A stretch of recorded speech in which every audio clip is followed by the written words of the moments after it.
Hi, I'm Vicky Ann from Creative Recruiters. All of us at one time or another have botched an interview. Why is it that when your heart is set on the job of your dreams, you seem to perform at your worst? Murphy's Law? Most likely it's the attachment to a positive outcome which can cause nerves during an interview, even for the most confident person. You're asked a really simple question, but your mouth goes dry, your heart starts beating faster, you cough nervously and you shift around in your seat. Nope, nothing. Your interviewer lets you off the hook with a smile, thanks you for your time and walks you to the door. You walk briskly to your car, jump in and sit there numb for a moment, turning over the interview in your mind.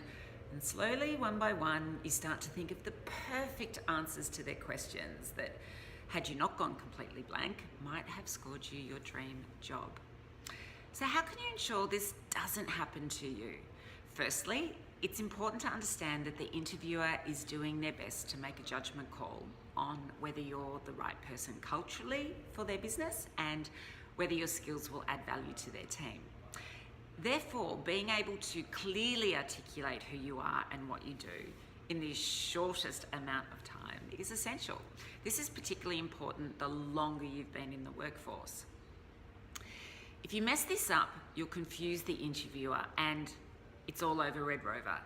The easiest way to nail almost every interview question is to prepare and practice PARS. A PAR stands for Project, Action, Result. I'll break it down for you. P is for project. You will describe an actual project you worked on. When doing so, be very clear about the elements of the project you personally were responsible for.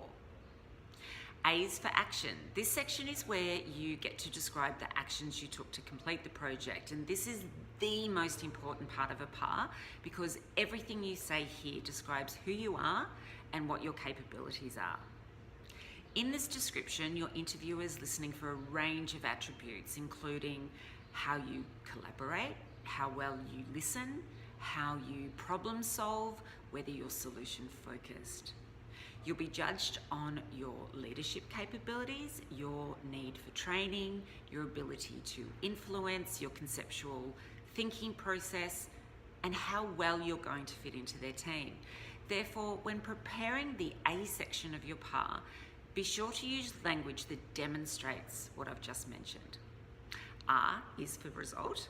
When you tell a good story, your interviewer will be interested in the result more out of curiosity than anything else. Mostly, it doesn't really matter whether the result was good or bad. The bad ones usually get a laugh though. What's important to the interviewer is the actions you took during the project. So perfect the action part of your PAR to display your skills and attributes well. So whether you're a junior or a senior in your field, aim to have 4 to 6 well thought out PARs prepared, which you're able to speak about in the most heartfelt manner. In our experience, you will then be able to draw from the 4 to 6 PARs you've prepared to nail almost any interview question asked of you. It's worth the effort and it will go a long way to you landing your dream job. This, of course, requires practice. So practice in the mirror, practice with your family and friends, until you can confidently verbalize your PARs without a hitch. My final tip is this. When you're in an interview, sometimes being too humble results in the interviewer not understanding your strengths. Being overly confident can be a bit of a put-off too. So it is a fine balance. So my tip is when you're describing elements of a project that only you worked on, only you designed, for example, then be sure to use I, not we. When talking about collaborative work, of course, then use we. Remember, you only get one shot at making a good first impression, and by preparing in advance, you'll be able to walk away feeling really confident that no matter what happens, you gave it your best shot.